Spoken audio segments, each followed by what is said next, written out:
promising to crack down on crime and promoting strong ties with President Trump. Right-wing populists are winning elections across Latin America. Is this a passing phase coming out of voters' economic and safety concerns, or a lasting shift? And will this tie the region more to the United States? This is Inside Story.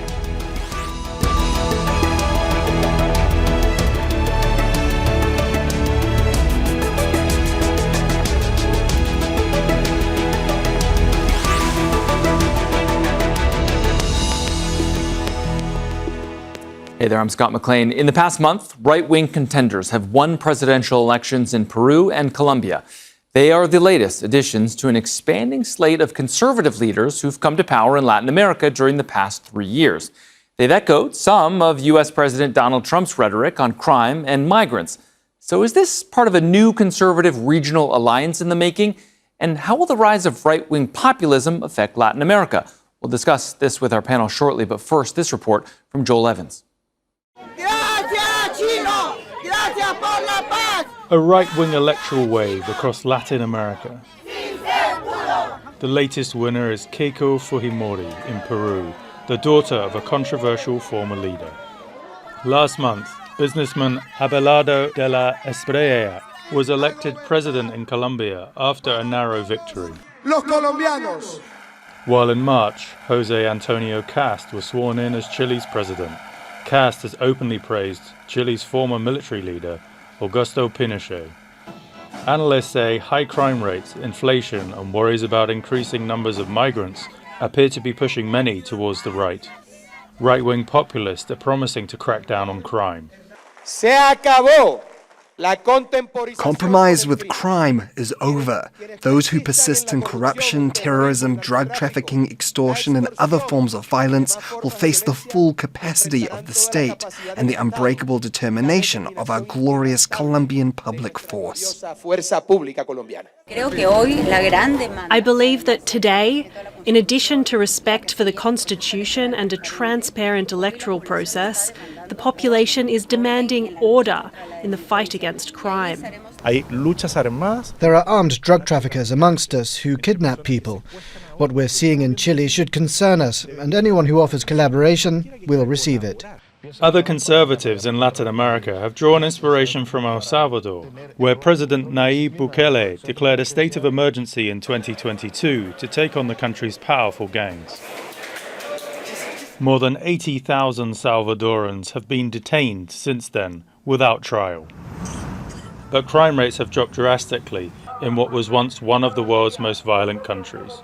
They say we imprison human rights defenders and dissidents who oppose the regime. I wonder how we can fight corruption if the opposition is guaranteed impunity. There are two major exceptions to the right-wing surge, Brazil and Mexico. But Brazil's leftist leader, Luiz Inácio Lula da Silva, is facing a major challenge from Flávio Bolsonaro, the son of former leader Jair Bolsonaro, in elections this October. Joel Evans, Al Jazeera, for Inside Story. All right, let's bring in our guests in Santiago. Jose Ragas, historian and assistant professor at the Catholic University of Chile. In Sao Paulo, Oliver Stuenkel, associate professor at the School of International Relations at the Getulio Vargas Foundation in Brazil. And in London, Javier Farje, journalist and historian. Thank you so much all for being here. Javier, I want to start with you. Given the election of Keiko Fujimori in Peru, and given that her father was jailed for human rights abuses, is there a real risk, in your view, that Peru also maybe tips back into authoritarianism?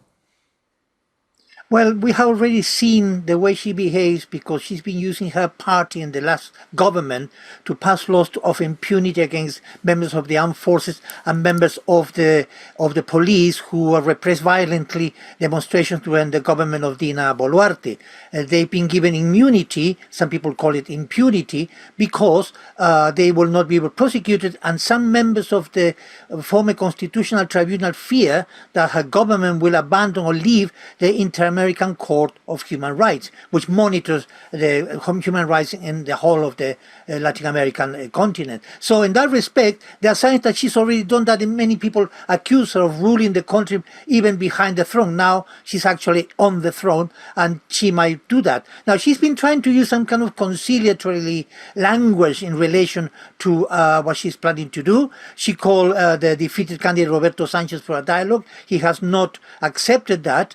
But you mentioned before, and it's important, it's going to be difficult for her because she won by a narrow margin, 50.1% to 49.8% of Roberto Sanchez. She's popular, or people voted for her in Lima and the coastal cities, but then people in the highlands voted massively against her because they have a very bad experience of her late father's government, Alberto Fujimori, who carried out massive sterilizations. There's a lot of repression.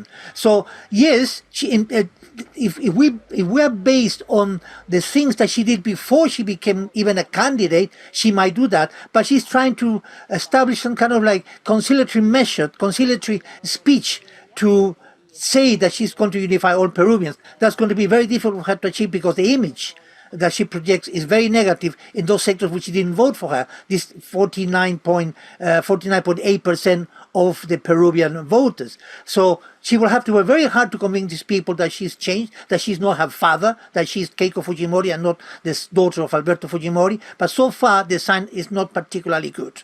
All right, that's the view from Peru. Professor Ragas, I want to ask you about the view from Chile. Jose Antonio Kast has not only spoken well of the former military dictator Augusto Pinochet, under whose rule tens of thousands of people were tortured, but he also appointed two of Pinochet's former lawyers to his own cabinet, one of whom is going to be the Minister of Human Rights, no less.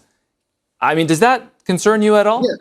Yes, absolutely, because he has not only appointed these two people, but also he's the heir of one of the ideologies of the Augusto Pinochet, who was very present in the 80s and who was also a constitutional lawyer. And actually, Jose Antonio Kast, he belongs to a group of people who does not reject the violation of human rights during the 80s and during the dictatorship, but he's also trying to diminish the role of human rights since he has taken the office. Actually, here in Chile, I mean, there are many people who are concerned about what's going to be the role of human rights during these next years, and also how they are going to counter the presence of this very, very strong discourse on apparently war on crime, but also which can be turned into war on opposition, and also to diminish the role of the public sphere.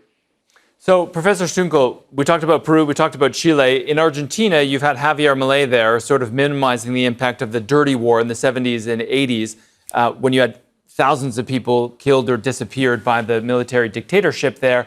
And I just wonder, I mean, is this trend that we're seeing in Latin America really people sort of having nostalgia for military rule or for dictators or authoritarianism?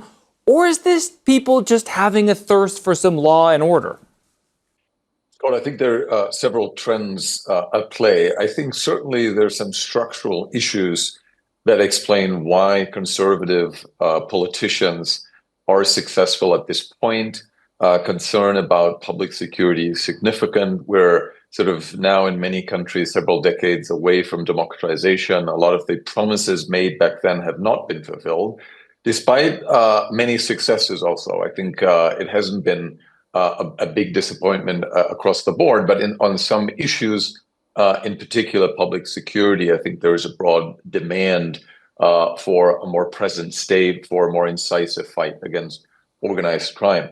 However, I also think that some of this has to do with anti-incumbency sentiment. We do tend to have in Latin America swings between left and right. Usually it's hard to get reelected because people tend not to be particularly happy with the state of affairs unless economic growth is so high that leaders get reelected. We've seen that in sort of the late 2000s and early 2010s. We've had a pink wave, sort of a left-wing wave during that period, which took several years. Then the rise of right-wing leaders around 2015. Then another swing towards the left in the earlier this decade. and now sort of seeing a second right-wing tide. This is in part aided by Donald Trump, who in some cases has openly endorsed specific candidates, as was the case in Argentina ahead of the legislative election, for example, offering a large financial package, conditioning it upon a Milei victory.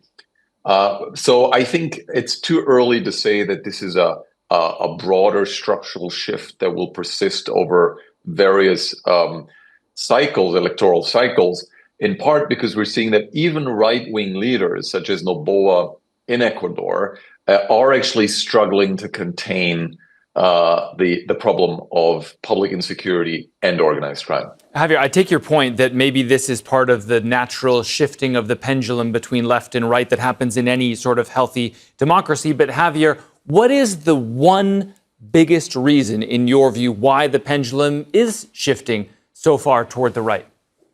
That's the thing. It's not one issue only. In the case of Argentina, was the economy. President Milei, the president Alberto Fernandez before Milei was a disaster in case of the economy. So Milei promised to reduce inflation. The problem is that the only inflation that has not gone down is food inflation. Food inflation keeps on going up and up and up. So that was the issue in Argentina, for example. In Peru is insecurity. Huge problems with crime, gangs, killing, and extortions, etc.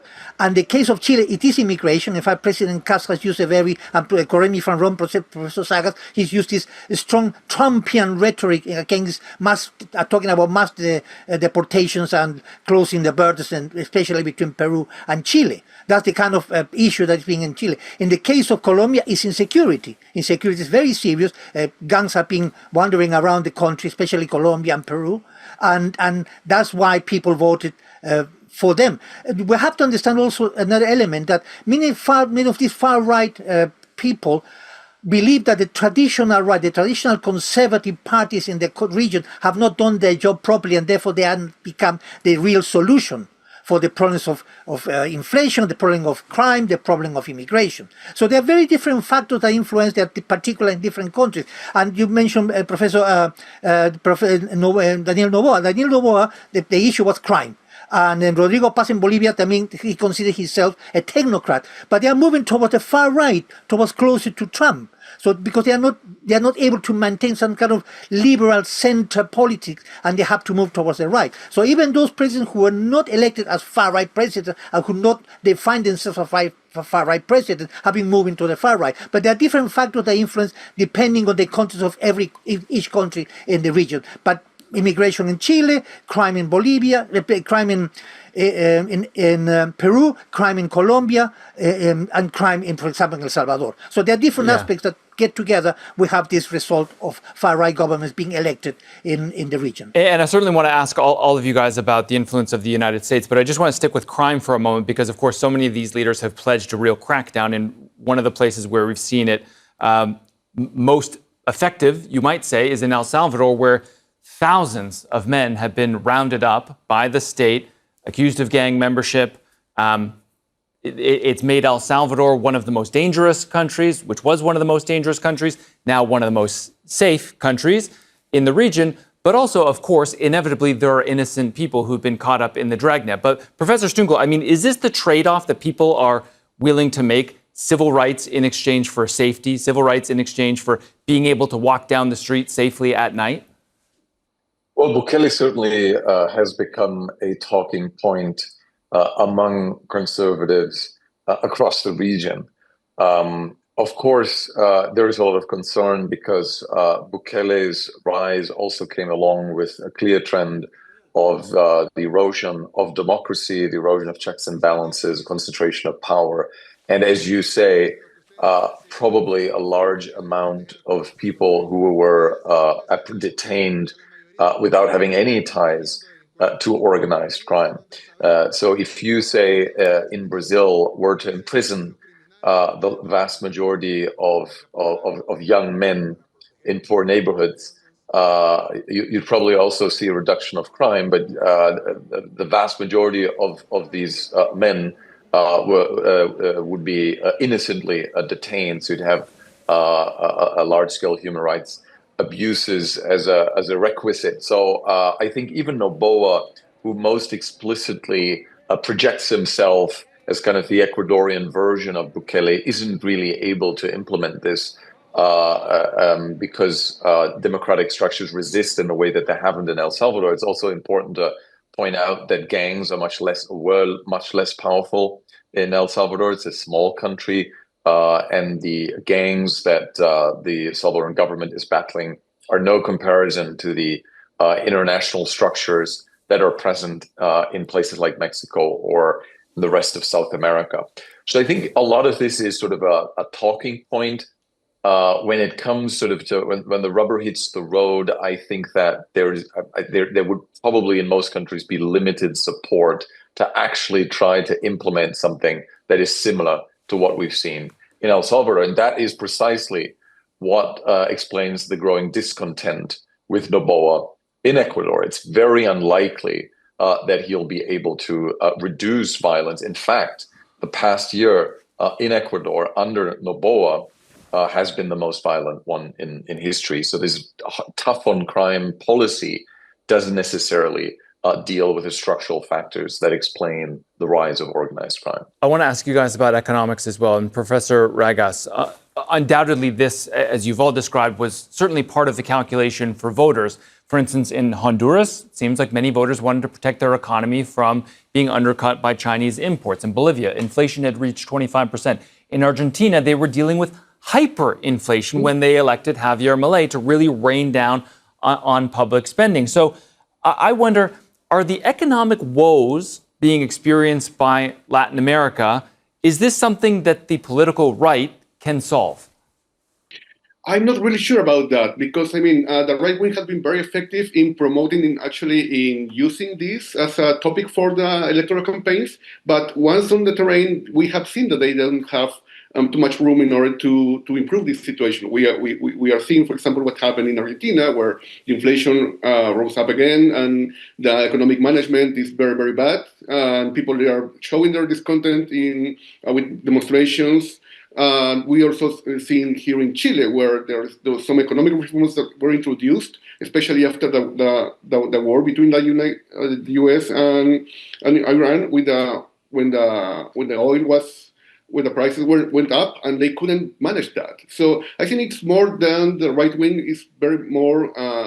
They work much better on electoral campaigns, trying to promote the fear and trying to promote emotions from the population against the former governments, but they are not very good at resolving this. Actually, in the case of Peru, for example, Keiko Fujimori is trying to appeal to the role of her father, Alberto Fujimori, when he in the 90s introduced the neoliberal reforms in order to curb hyperinflation. No, but I mean, what we are seeing so far, I mean, it's not that they are very, very efficient in that. But what they are going to do, it's going to move that agenda in order to people don't look at that. In order, for example, to other topics that they have been mentioned by Oliver and Javier, but about the fear of the former governments, or even something related to what you said about the nostalgia for former authoritarian regimes, which is going to be anti-communism or how to curb opposition for the next years. The United States has long been trying to get migration under control, primarily from Latin American countries coming up through its southern border. Under President Trump,